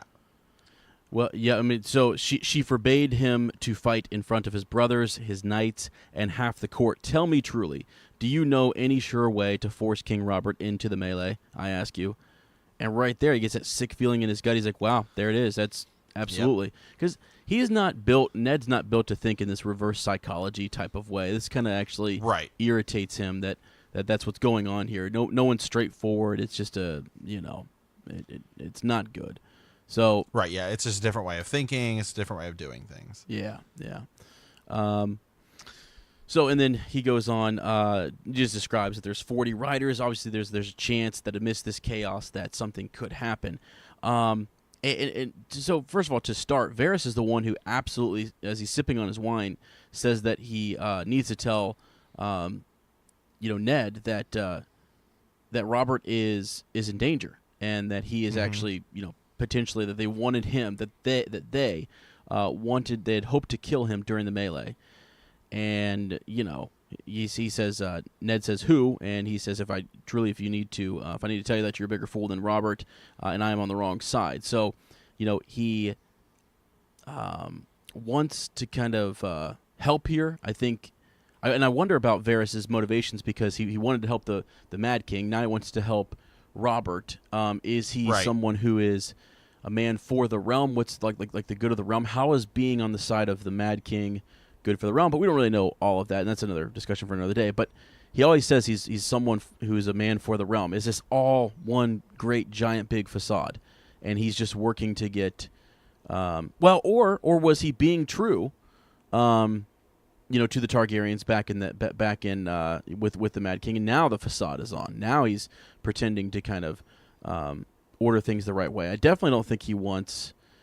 It seems like he's a little bent towards Robert and Ned because of Tywin betraying, Aerys, right? Because wasn't it wasn't it Varys who warned him not to open the gates, right? Mm-hmm. So, anyways, I'm just thinking that he's also suspicious of the Lannisters, right? And he's also someone who knows their possible treachery or whatever. Even though Robert and Ned, and Robert's rebellion happened, it's sort of like he can understand that. I think he can see why that happened. But the Lannisters, I feel like I can see why he wouldn't trust them or whatnot. So I don't know. Yeah. Okay. So he goes on to describe the melee a little bit there, and then. So let's see. After the deed was done, the slayer would be beside himself with grief. I can almost hear him weeping so sad. Yet no doubt the gracious and compassionate widow would have taken pity. So basically saying, they're setting this assassination up during this chaos, and that good King Joffrey would then have had no choice but to pardon him. Or the other option is that Sir Ilan Payne could strike off his head, which would be a shock and surprise to that person who had agreed, to the plot. And then there you're kind of, good to go, I guess. So, anyways, it's just, you're cutting, you're taking care of loose ends, right? Right. Yeah. So, yeah. But he goes on. He says, "I will make another confession. I was curious to see what you would do. Why? Curious to see what you would do. Why not come to me? You ask, and I must answer, why? Because I did not trust you, my lord. You did not trust me." The Red Keep shelters two sorts of people. This is what you were asking before. Varys said, "Those that are loyal to the realm and those that are loyal to only themselves. And until this morning, I could not say which you would be, so I waited to see. And now I know for certain. I begin to comprehend why the Queen fears you so much. Oh, yes, I do." And then he says, you're the one that she ought to kind of fear. And he says, "No, I am what I am. The king makes use of me." And this is kind of a neat little conversation about how Varys is, Robert doesn't like to use Varys, I guess, very much. It's sort of not, he almost sees it as not manly to use this. Right. It's not. Yeah. It's kind of a dishonorable way to do it. Yeah, and it's I don't know. A lot of these guys get caught in that way of thinking that they don't see the spider coming because they don't expect men to act and behave that way. It's not honorable and stuff. But wow, they all kind of need to, and as the game sort of unfolds, they do have to adjust their thinking and think a little quicker. And Tyrion is one of those guys who's kind of a great thinker and sees through some of that stuff too, kind of like Varys as well. But okay, so he reached out to touch him here. "But you, Lord Stark, I think, no, I know. He would not kill you, not even for his queen, and there may lie our salvation." And that's what I was saying earlier, is that no one is going to, first of all, that Robert's not going to kill anybody, really. That's not who he is. Really deep down in his nature, and especially his good friend. He's gonna. I mean, he's all words. He's just all hot air, But he's definitely not going to kill Eddard Stark, and so he wants him to kind of speak truth to power here. So, Ned says, surely Robert has other loyal friends. He protested his brothers, right? And but really, and Varys cuts him off. His wife? ? Yeah. Which no, there's no trusting them. His brothers hate the Lannisters, true enough, but hating the queen and loving the king are not quite the same thing, are they? Sir Barristan loves his honor, Grand Maester Pycelle loves his office, and Littlefinger loves Littlefinger. The Kingsguard, a paper shield, and I think that's interesting. He calls it a paper shield, right? Yeah, because he kind of thinks it should be himself. Yeah, well, and it's also the idea that there's no one left in that in the Kingsguard who's any good, really. Sir Barristan Selmy's pretty decent, right? But that's about it. So, let's see. Try not to look so shocked, Lord Stark. Jaime Lannister himself is a sworn brother of the White Swords, and we all know what his oath is worth, and that's so unfortunate, I mean, even though it's really not about his oath, it's more about his relationship with Cersei. He is actually, we do know, betraying the king. Mm-hmm. I mean, for sure. He is by sleeping with his wife. So even though it's his sister, he's betraying him. So there's that. Well, I mean, does he swear to not sleep with the king's wife? Maybe not. I don't know. I mean, maybe you're right. This is neat. He makes a mention of when he's talking about the Kingsguard, is that there are days when these men like Ryam, Redwine, and Prince Aemon the Dragon Knight wore the white cloak, but those days have gone to dust and song, and only of the 7, only Sir Barristan Selmy is made of the true steel, and Selmy is old. So there's that. Sir Boros and Sir Meryn are the queen's creatures to the bone. I have deep suspicions of the others. No, my lord, when the swords come out in earnest, you will be the only true friend Robert Baratheon will have. And this is neat because, Robert wants to rush off and sort of tell the king this, but I think I might have skipped over it. The part where they're talking about the melee, and he's like, if you would have told the king about this plot, what would he have done?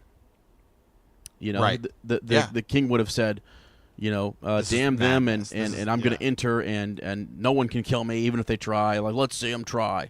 Just to spite them, he would go out there and go ahead and try your assassination, attempt, and he still might have been killed, but he's at least going to be on the lookout for it. So Varys sort of said, the reason he doesn't speak up is because, he's trying to. He knew that Ned would go directly to the king, and because he's that type of friend, but Ned doesn't understand how to manipulate his friend. Varys has been there for years, watching Robert be manipulated, I think, in one way or the other, and now knows that there's these assassination attempts going on.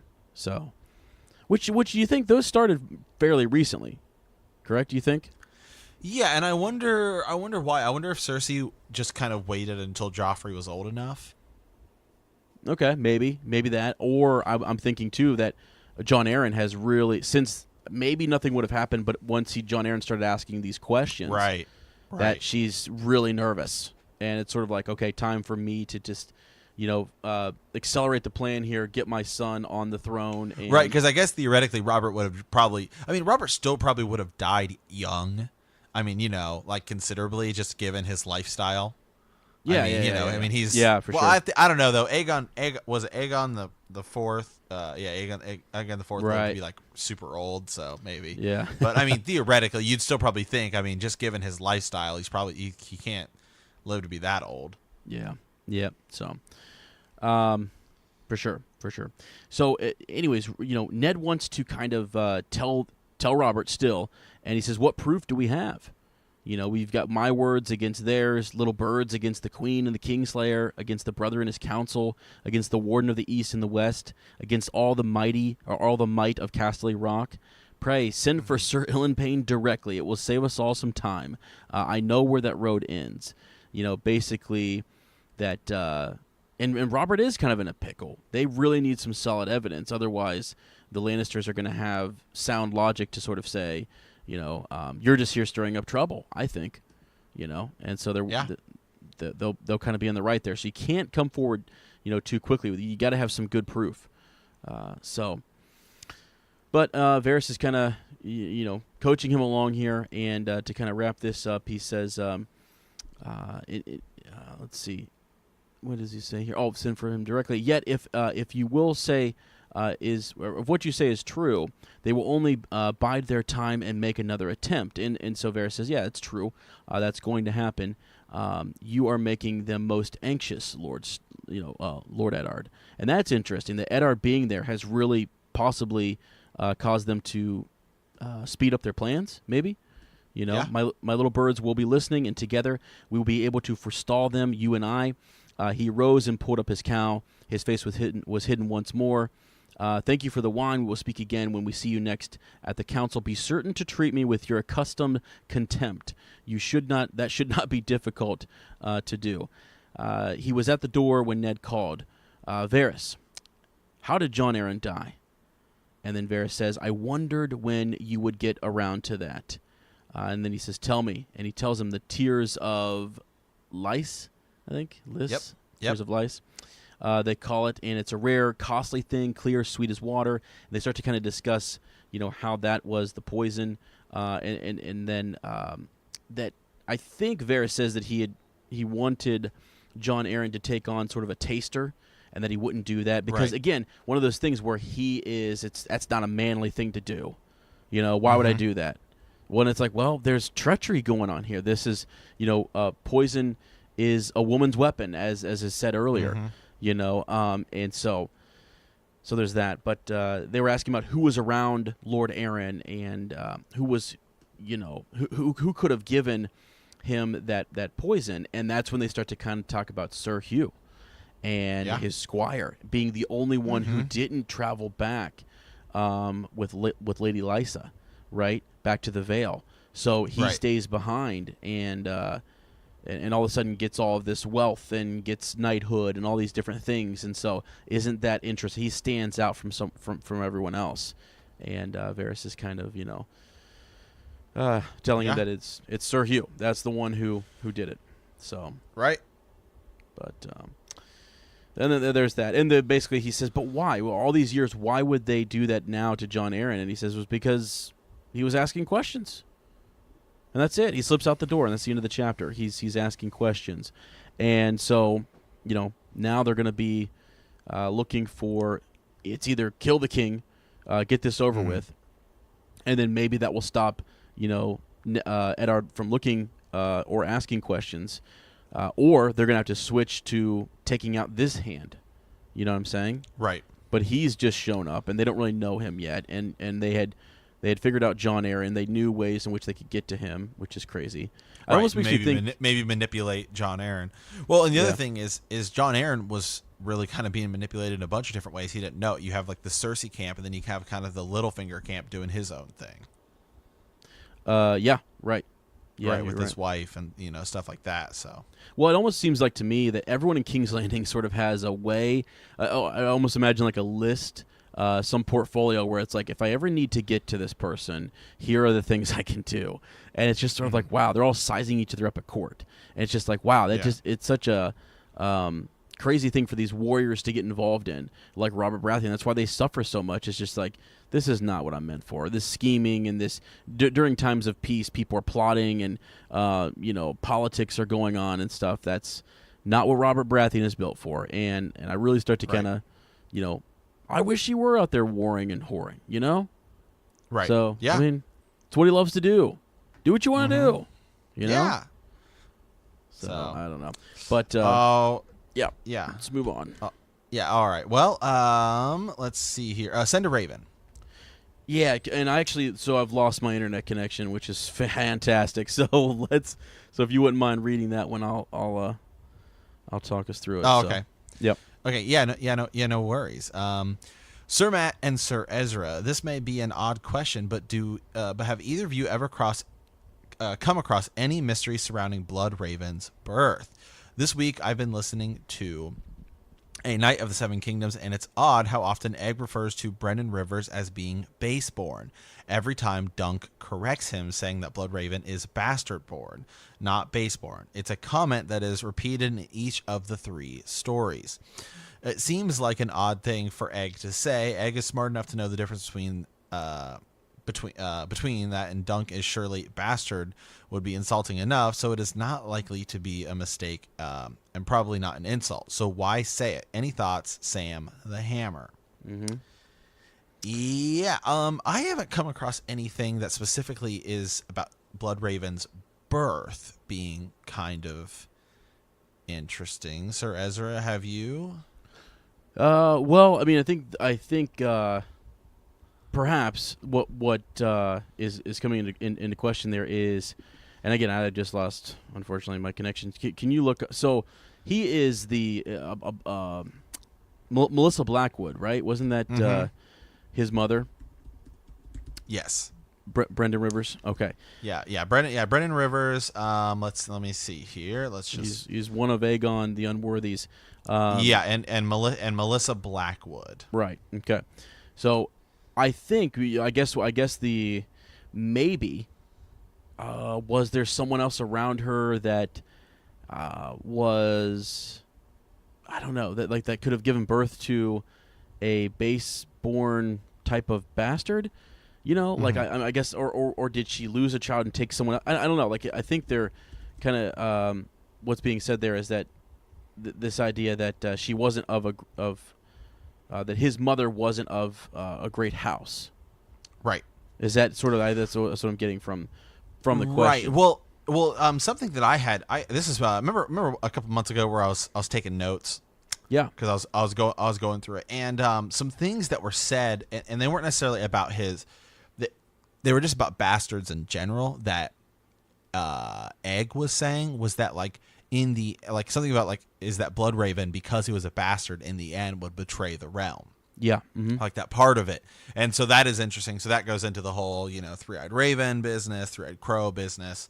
And so, I mean, that's more of his kind of death, I guess, than so his birth. But it is interesting just about him being a bastard and stuff like that. That's kind of where it all kind of leads me.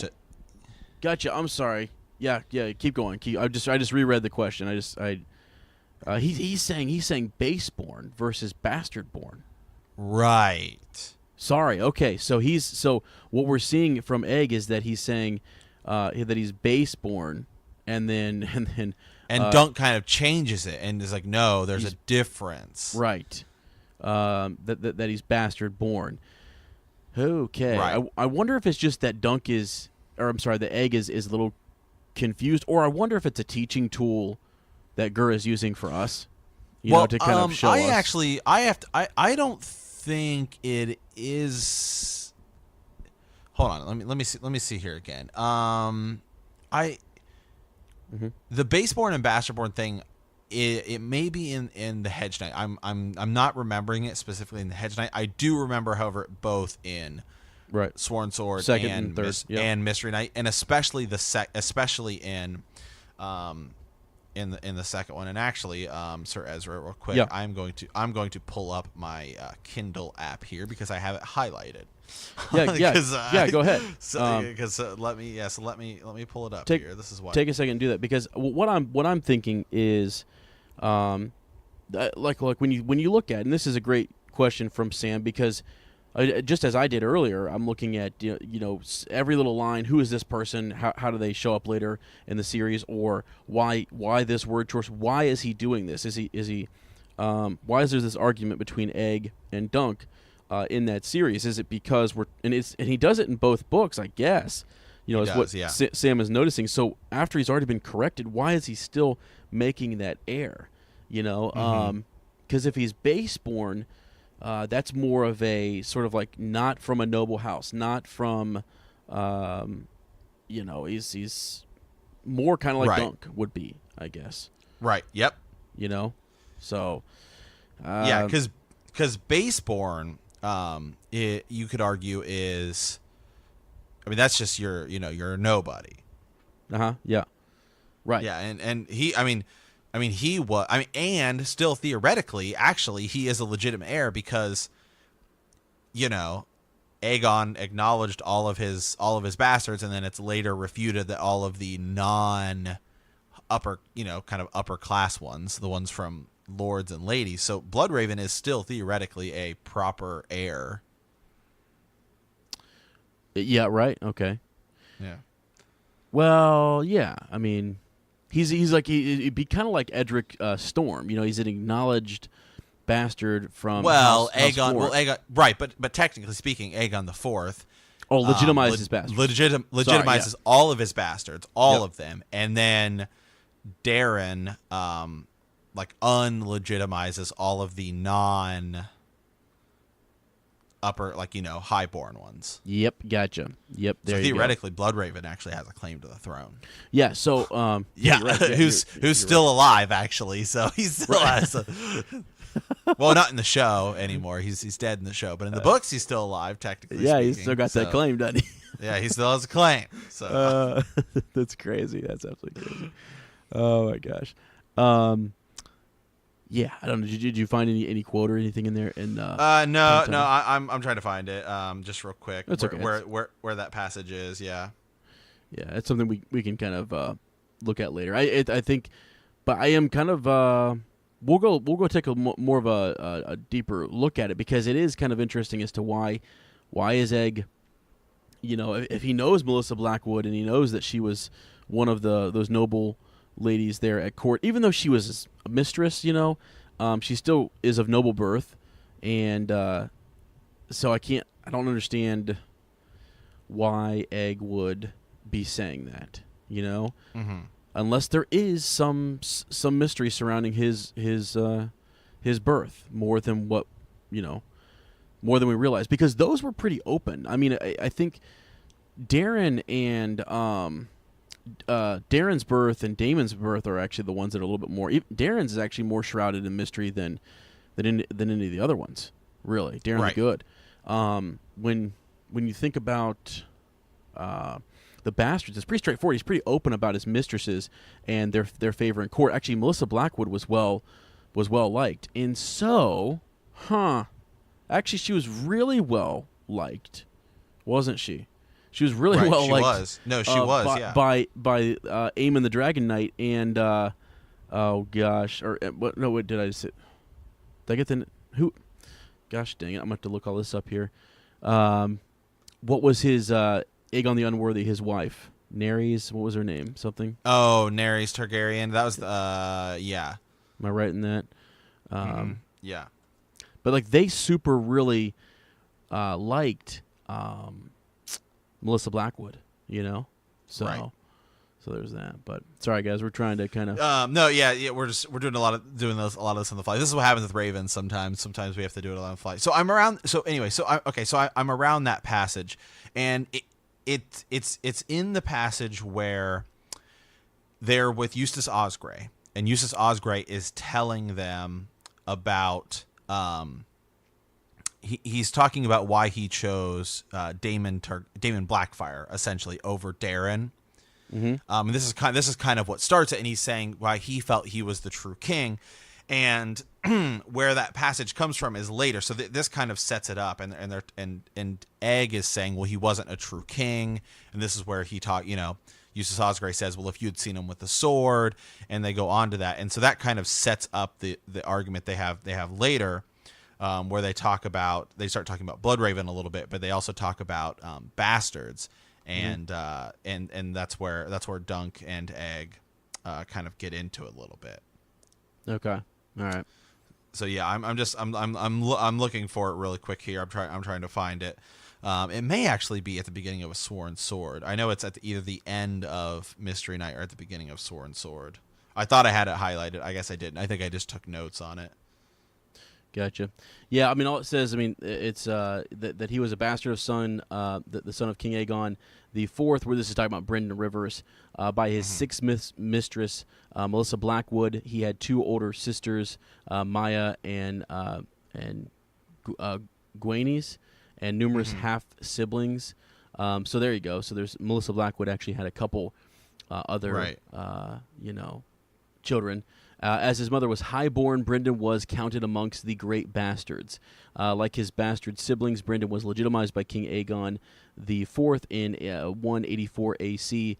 Brendan's personal arms were a white dragon with red eyes, breathing red flame on a black field. So he kind of took up his own, there. So there's that. He was a loyalist, to the crown there in King's Landing, and fought against the Blackfires. So I don't know. Yeah, but don't really know there's much mystery sort of surrounding mystery about his Missy Blackwood. Yeah, I mean he's an albino, and so that's certainly something, and that is interesting in itself. That is interesting. Okay, Sir Matt, why don't you just go ahead and you're right. That is why. Yeah, I mean, just and albinos in general are kind of an interesting thing. It's a certain rarity. Albinos happen. It's very rare that they actually happen. There is also a rarity in those dire wolves that exist, and there is an albino dire wolf. Right. I'm just saying that's kind of interesting. Yeah. Well, let me see here. So here's something. So again, I was talking that Melissa Blackwood is very, known to be of kind heart and of generosity that led her to be befriended by Aegon's sister wife, Nerys, Nerys' brother, Prince Aemon the Dragon Knight. As I mentioned, it's crazy. You got to pull these names from. There's so many names, and her son, Prince Darren. So even Prince Darren is very much a fan of Melissa Blackwood. Now, I wonder, you got to look at the ages of all these different people, because what I'm asking here, I guess, is like they're by saying that they're friendly, how friendly were they? Is there, if he's openly in a relationship with his mistress, Melissa Blackwood, and she's also very friendly with other folks, perhaps some of those children that she had aren't, the king's, if that makes sense. Right. So there's that. If she's hooking up with him, maybe she's also with it. Maybe she's. I hate that I'm even saying this, but it's Gur's world, and things happen right at King's Landing, and maybe Nerys and the Dragon Knight were having some fun one night. Who knows? I don't know. Yeah.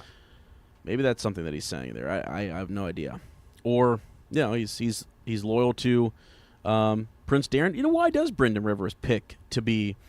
It says that maybe it's because they did show his mother some kindness there at King's Landing, and so Prince Darren, who later becomes King Darren II, the King Darren the Good, maybe that's why he sides with them. Perhaps that might be more into why he decides to be a loyalist. So yeah. So anyways, okay, all right. I think we're good there. It's a good question. It's got us thinking, and we'll look into it a little bit more. So. But let's get back to let's move on here in the doc. Next up we have Man the Wall.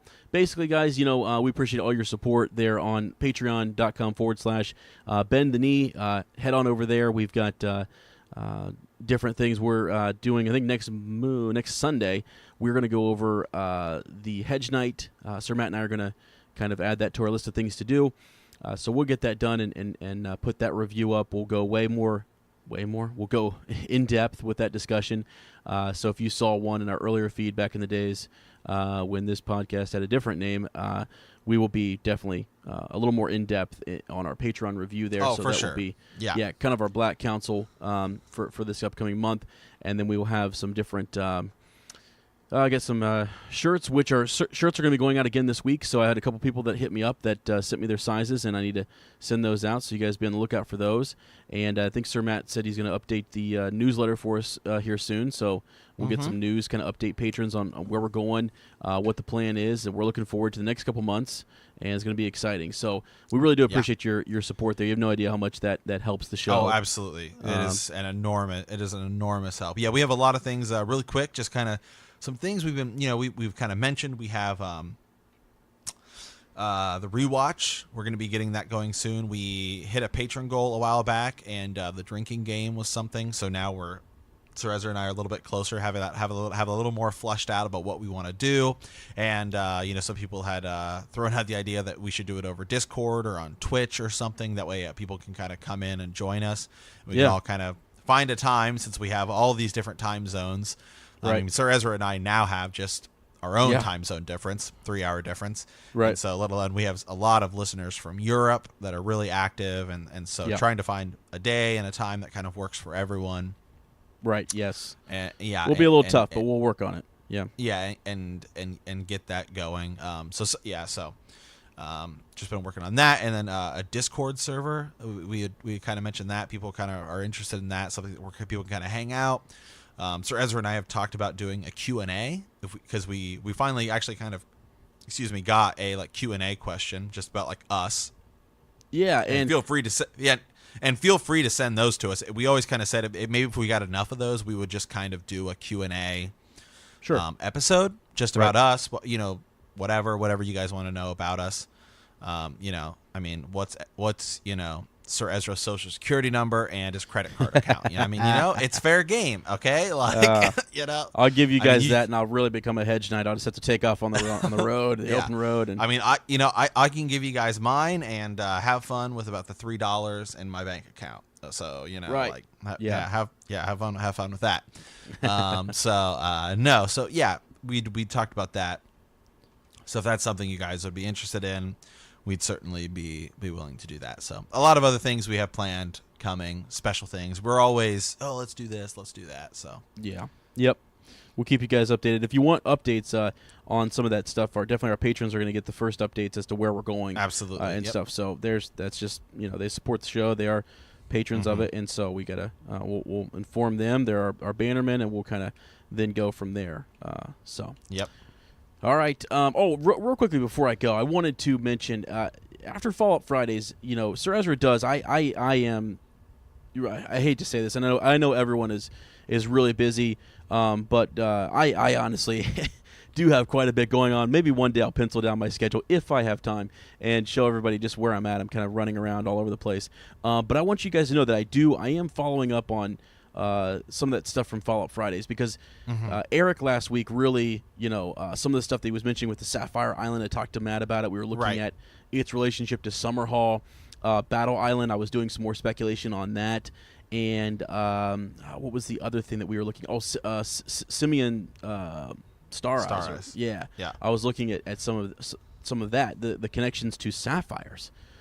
Just been kind of mind-blowing here in this first book. The more I think about it, they're kind of popping up everywhere, and so I'm starting to look more into that. And I think going forward, that's something that I'll kind of try to put a segment in here, maybe where I can follow up on Fallout Friday stuff, if that makes sense. It might even be a week later, just because in the way that we're recording stuff. But I often say it in the show, and so I don't want you guys to be like, well, Sir Ezra's never going to follow up on that. I do try to, and some things it just takes a lot to go into the books and find those chapters. So when you guys make references, or you guys can kind of reference the chapter in the book for us. Oh, it's huge. It's huge. And even if you can't, that's okay. I'll go track it down, because sometimes people just remember, I think it was said here, or this character somehow connected and sometimes here, like we saw today with that one line in this enormous chapter about Arya and the blindfold. Yep, right. You know what I mean? It's so sometimes the chapter is about it, and sometimes it's just this one line buried in a chapter. Yeah, exactly. So just know we're going to make a little segment where I kind of have a chance to, as they come up, I follow up on some of that stuff, because I've been really meaning to get more off on some of those tangents, I guess, Right. It's a crazy amount of work, because we're sent all over the realm, and we're gonna track it down, though. I just want you guys to know that. So yeah. But if you guys can help out by just sending references and page numbers and stuff like that, or references to chapters or what have you, I mean, by God, I will track that down, and we will have a nice discussion about it, and have that on the podcast. So yeah. So there's that. Okay. Another quick thing before we sign off here, we always kind of say it briefly, but those reviews on iTunes help out so much. Huge. So those are huge. We're planning on. We're actually. I'm going to talk to Sir Matt here. We talked earlier today, and then maybe afterwards, just about revamping some of our Patreon stuff, getting some more updates done. some posts on the Facebook group and different things we need to kind of follow up on. So yeah, just keep in touch, keep on that Facebook group. That's where a lot of conversation is happening, and we are really kind of reading and observing if there's issues with the show, things that we need to adjust, or reminders. My God, guys, never feel bad about reminding. Please remind us. Please, because we say it sometimes on the show, and then it's sort of like, okay, we had a list before we started the show, and then we develop a list while we're on the show, and then we're like, oh God, add that to the list, and sometimes we forget. So never feel bad about reminding us those things. So all right. All right. Well, it is time to sign off. We want to thank you for playing the Game of Thrones. In our next episode, we will be discussing Chapter 31, Tyrion 4. Yeah. If you like our podcast, don't forget to subscribe, like us, write a review, leave a comment, or send us a raven at btkcast@gmail.com. We will see you in a week, and remember that a Lannister always pays their debts.